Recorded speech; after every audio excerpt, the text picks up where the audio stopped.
তপ্ত আগুনে পোড়ানোর পর এটি হবে পাহাড়িদের সুস্বাদু এক খাবার।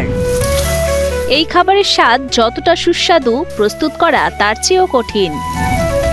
আগুনে পোড়ানোর পর এই চামড়া হয় পাথরের মতো শক্ত। পরে তা আঁচড়ে নিয়ে উপরের কালো অংশ ফেলে সাদা করে নেওয়া হয়।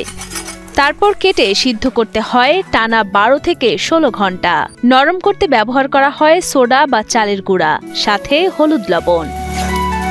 সিদ্ধের পর ছোট ছোট টুকরা করে রান্না করা হয় হরেক পদের মশলা দিয়ে। তারপরই তৈরি হয় পাহাড়িদের প্রিয় খাবার মহিষের চামড়া ভুনা।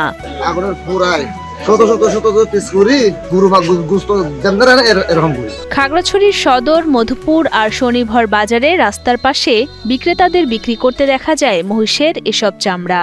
100 থেকে 150 টাকা কেজিতে বিক্রি হয় পোড়ানো চামড়া, আর পরিষ্কার চামড়া বিক্রি হয় 200 থেকে 250 টাকা কেজিতে।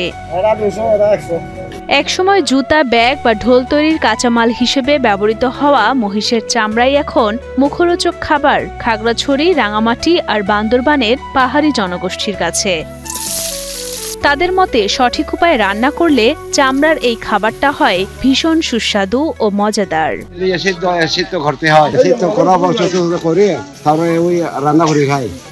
ভালো, গরু গোস্ত যেরকম, মাংস যেরকম, এরকম।